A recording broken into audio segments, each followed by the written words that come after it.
Mahal ko kayo, kaya tayo nandito lahat. Mga kababayan, Assalamualaikum warahmatullahi wabarakatuh. Madayaw, mayong adlaw, kaninyong tanan, magandang araw sa inyong lahat. Unahin ko po muna ang aking mga pagpapasalamat sa atin pong former President and now Congresswoman Gloria Macapagal Arroyo sa kanya pong pag-welcome sa atin dito sa Pampanga. Nagpapasalamat po tayo kay Mayor Vilma Caluwag. Siya po ang ating host, Mayor dito sa San Fernando, Pampanga. Nagpapasalamat po ako sa inyong lahat, sa oras ninyo at pagkakataon na ibinigay ninyo para sa Office of the Vice President ngayong araw na ito. Maraming salamat. Nagpapasalamat po ako sa aking mga kasamahan sa Office of the Vice President. Sila po ang nagbuo ng ating programa ngayong araw na ito. Nagpapasalamat po ako sa LGBT Pilipinas Incorporated.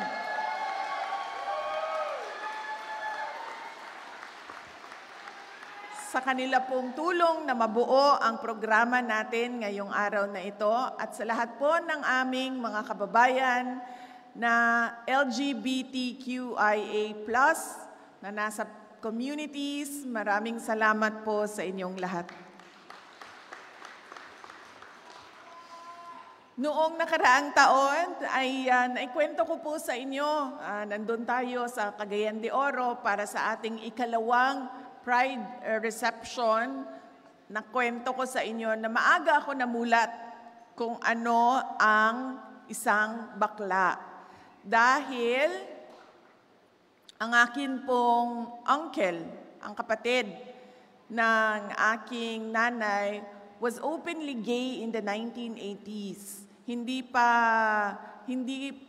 kakaiba pa siya dahil hindi lahat ay out of the closet. Marami pang mga Pilipino noon ang hindi pa bukas at inclusive sa LGBTQ community. Pero ang unang-unang nagturo sa akin ng pagtanggap ay yung nanay at tatay ko. Dahil naikwento ko sa inyo nung nakaraang taon, wala akong narinig sa nanay at tatay ko noong ako ay lumalaki na kakaiba yung uncle ko. Lagi, they never treated him different and always inclusive and always welcoming ang aking nanay at tatay sa aking uncle. In fact, siya ay kinuha ng nanay ko bilang ninong ko sa aking binyag na ninang pala noong 1978. So, unang-una kong natutunan maging mapagtanggap, magkaroon ng respeto ay sa LGBTQ community ay mula sa aking mga magulang. Kasarian, kalayaan, kasarilayaan. We gather today to celebrate Kasarilayaan, a vibrant celebration of the incredible Filipino LGBTQIA+ community, embodying the spirit of love, freedom, and self-expression. This event not only echoes a global Pride Month that began in places far from Philippine shores, but also redefines our unique journey and distinct circumstances as Filipinos. Kasarilayaan, alam nyo kanina, akala ko ang kasarilayaan ay Pampanga dialect, Pampanga word. So nung umupo ako doon, tinanong ko sila, sabi ko, ano yung ibig sabihin ng kasarilayaan? Dahil nung nakaraang taon, wala tayong theme meron lang tayong event. Ang tinawag natin ang event natin as OVP Pride Reception. Ngayong taon na ito ay meron na tayong tema. At ito ay bunga ng pag-upo, pakikipag-usap, at dialogo ng ating mga personahe sa Office of the Vice President with the LGBTQ community. So ngayon, may pangalan na tayo. Ang pangalan ng ating celebration at ang ating recognition at ng ating appreciation ng LGBTQ community ay Kasarilayaan. A beautiful portmanteau of kasarian or gender and kalayaan or freedom that encapsulates the essence of our culture and values. This year's Kasarilayaan is guided by our theme, Unity in Diversity, Harmonizing Efforts Towards Inclusive Futures.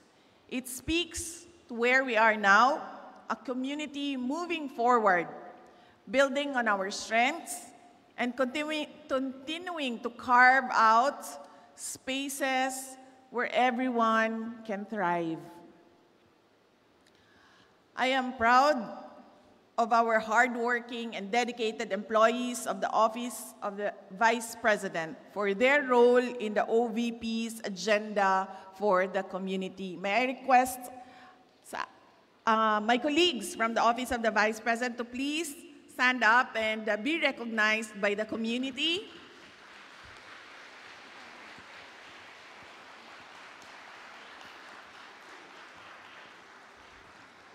Thank you. Na kanina ay sinabihan ko ang aming undersecretary ng OVP. Sabi ko, alam mo, may kulang tayo dito eh. Meron tayong negosyo, pero nagkukulang tayo sa edukasyon. Lalo na doon sa mga LGBTQ members na hindi na nabibigyan ng pagkakataon ng kanilang magulang dahil sa kahirapan na makapagtapos ng kolehiyo. Sabi niya sa akin, napakagandang project yan, pero alam mo naman na hindi na tayo binigyan ng budget.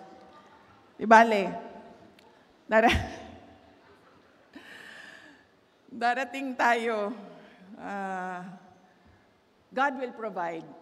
Yusek Lopez.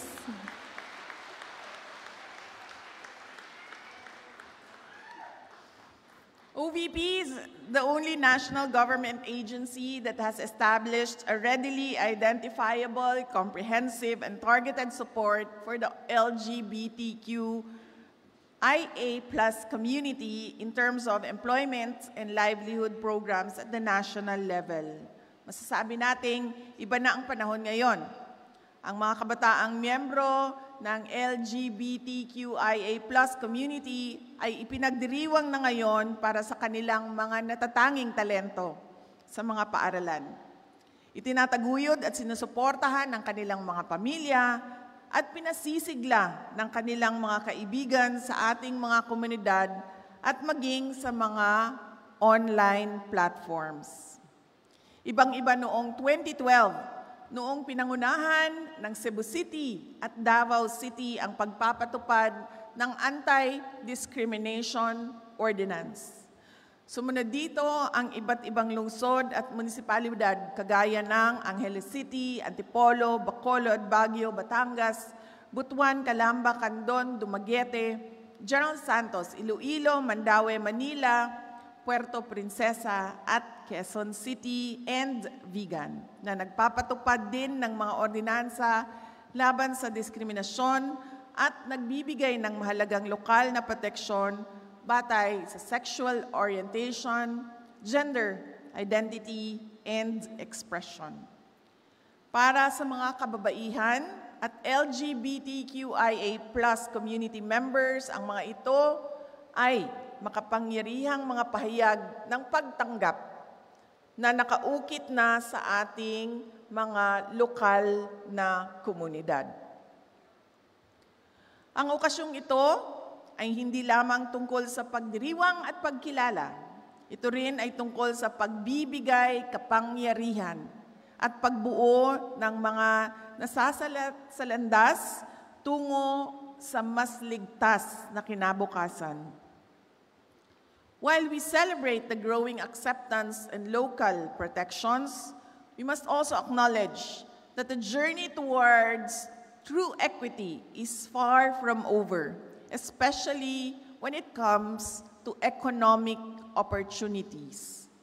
This is where the Office of the Vice President's Magnegosyo Taday shines as a beacon of inclusive growth. We are incredibly proud that 40% of the beneficiaries of Magnegosyo Taday groups who have received vital capital support and comprehensive business and financial management training are members of the LGBTQIA community.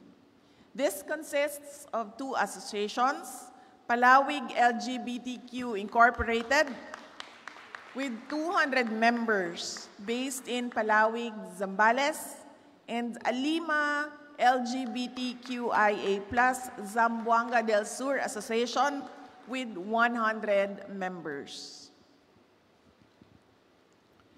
Through sheer determination, 53 LGBT individuals in key cities across the country have also received MTD grants. Ito ay isang direktang tugon sa isang malaking puwang na natukoy namin sa pamamagitan ng aming mga satellite offices. Ang hirap ng kinakaharap ng mga non-traditional families, kabilang ang mga maraming LGBTQIA+ na individual sa pag-access ng economic opportunities. Sa bawat sulok ng ating komunidad, may mga kwentong nagbibigay liwanag at pag-asa. Mga kwentong ng pagsisikap, pagtatiyaga at pag-abot ng mga pangarap. Nagpapasalamat tayo sa ating mga MTD recipients sa Cagayan de Oro City na pinayagan nila tayong masilip ang kanilang buhay. Si Chester Tampos ay hindi lamang isang simpleng may-ari ng karinderya, siya ay isang haligi ng kanyang pamilya. Isang breadwinner na buong pagmamahal na inaalagaan ang kanyang mga mahal sa buhay. Sa puso ni Chester ay mas malaking pangarap ang palawakin ang kanyang negosyo at mas marami pang matulungan at ang magbigay ng mas maginhawang buhay para sa kanyang pamilya. Dahil sa kanyang dedikasyon, nakuha ni Chester ang support ng MTD grant, isang pagkakataong nagbigay ng bagong pag-asa. Dahan-dahan niyang pinalawak ang kanyang karinderya. Hindi lang ito basta paglaki ng negosyo. Ito ay pagsasakatuparan ng isang pangarap na binuo sa pagmamahal at sakripisyo. Ang bawat dagdag na kitchen equipment, bawat bagong putahe, at bawat ngiti ng kanyang mga customer ay patunay ng kanyang matagumpay na paglalakbay. Si Rain Dawn Hakulan ay isang events organizer, isang propesyong puno ng buhay at kulay. Ngunit sa likod ng lahat ng kasiyahan, mayroon siyang hangarin na magkaroon ng mas matatag na pundasyon para sa kanyang kinabukasan. Nais niya ng mas secure na income. Dito pumasok ang ideya ng gown rental business. Ito ay isang matalinong desisyon na pinag-isipan ng mabuti. Ang kwento ni Rain ay isang paalala na ang pagbabago ay maaaring magdulot ng mas malaking oportunidad.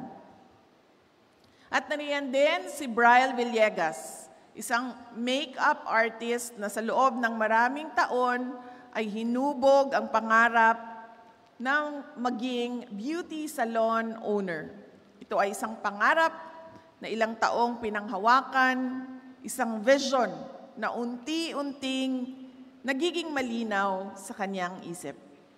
At ngayon, ang pangarap na iyon ay isa ng ganap na katotohanan. Si Bryle ay hindi lamang isang makeup artist.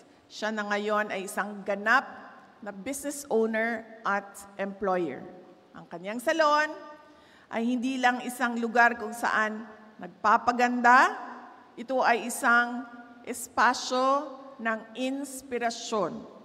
At ang kanyang mga empleyado ay nakakahanap ng trabaho at dignidad. Ang kanyang paglalakbay ay patunay na kung may pangarap at merong sipag, walang imposible. Ang mga kwento ni Chester, Rain, Bryle, at iba pang MTD beneficiaries ay higit pa sa simpleng tagumpay sa negosyo. Ang mga ito ay kwento ng tapang, determinasyon, at pag-asa. Sila ay may mga patunay na sa kabila ng anumang hamon, kaya nating abutin ang ating mga pangarap. While Magnegosyo Today offers a lifeline, the reality is stark. There is currently no readily identifiable, comprehensive, and targeted support for the LGBTQIA+ community in terms of employment and livelihood programs at the national level, apart from small initiatives. This is a crucial area where we, as a nation, should do more. The OVP has seen firsthand the resilience, the creativity, and the entrepreneurial spirit of the LGBTQIA+ community. We have witnessed how, given the right tools and support, they can flourish, create jobs, and contribute significantly to our economy.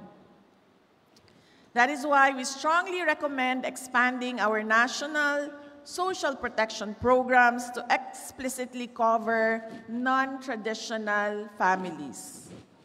This is not just about fairness, it is about smart economics and building a truly inclusive society where everyone, regardless of their sexual orientation or gender identity, has the opportunity to achieve financial stability and contribute to their full potential.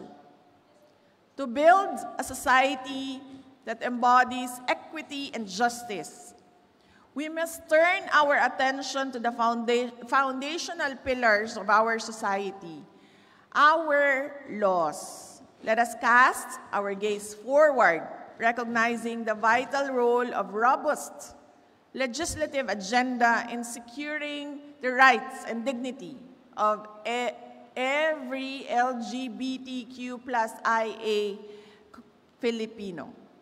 The Office of the Vice President's legal team has diligently reviewed key legislative and policy measures, those pending, those proposed, and those ripe for our support.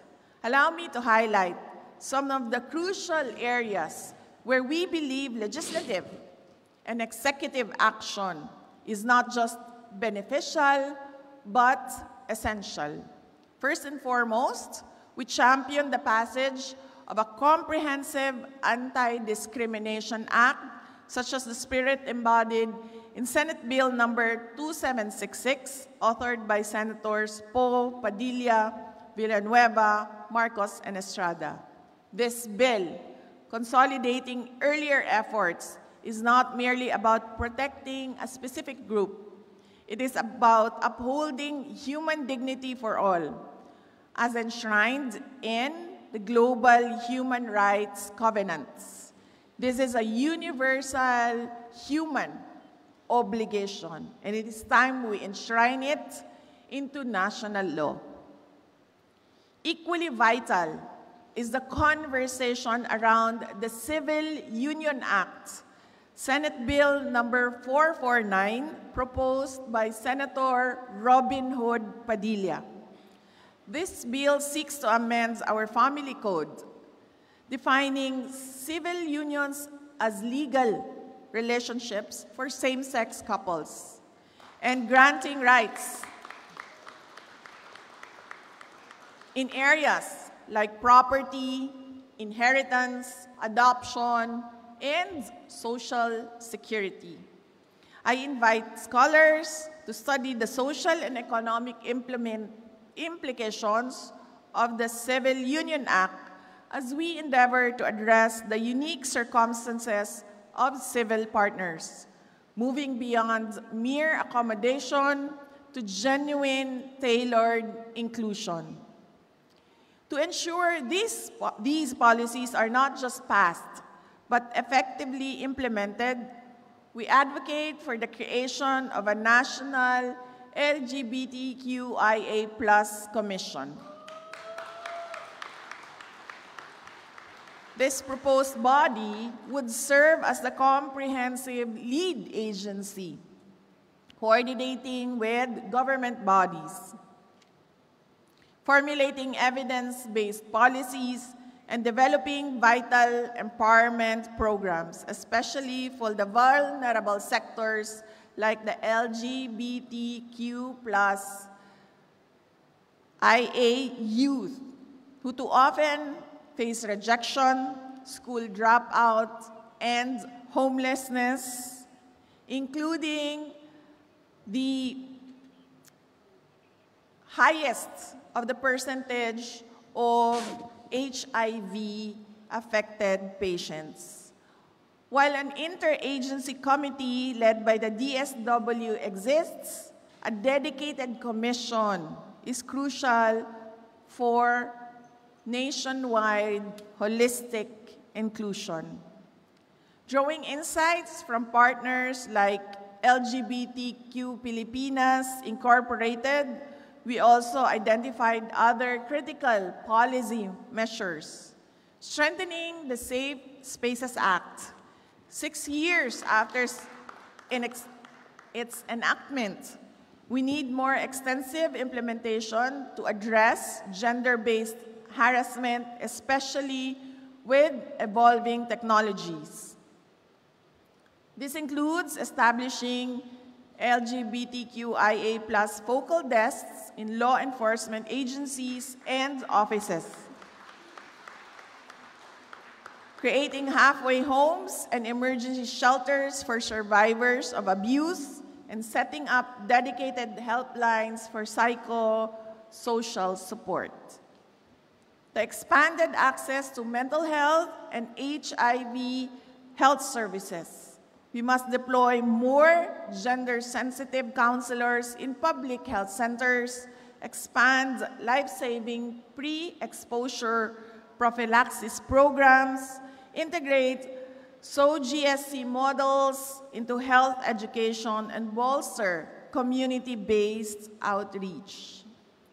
Inclusive humanitarian response, LGBTQIA+ individuals have unique needs. We must develop gender-sensitive evacuation plans, including separate shelters, and ensure the participation of LGBTQIA+ persons in local disaster risk reduction and management councils. Inclusion in national demographics and health surveys. What gets measured gets done. To genuinely serve the community, we urgently need disaggregated data on LGBTQIA+ well-being, vulnerabilities, and population figures from agencies like the PSA and the Department of Health. These are not just abstract legal concepts. These are the very fabric of a truly equitable and resilient Filipino society. The Office of the Vice President, having seen firsthand the impact of both the presence and absence of targeted support, stands ready to champion legislative efforts that support the LGBTQIA+ community. I call upon our lawmakers, our civil society partners, and every Filipino to join us in this crucial endeavor. Let us transform our aspirations into concrete laws, building a Philippines where every single person can live with dignity, security, and pride.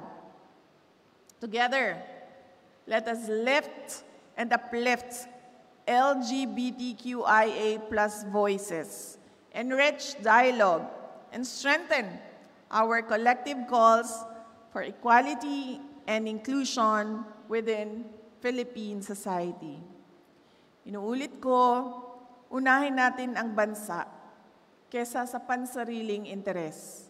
Kumilos tayo para sa tunay na ikabubuti ng sambayanan. Inaanyayahan ko kayong mas mahalin pa natin ang Pilipinas. Mahalin natin ang Pilipinas dahil dito tayo natutong mangarap. Mahalin natin ang Pilipinas dahil tayo ay may parehong mithiin, kapayapaan, kaunlaran, at katarungan. Ang bawat isa sa atin ay may kapangyarihang magdala ng pagbabago sa pamamagitan ng tunay na malasakit, matibay na paninindigan, at matapang na pagkilos. Mahalin natin ang Pilipinas para sa Diyos, sa bayan, at sa bawat pamilyang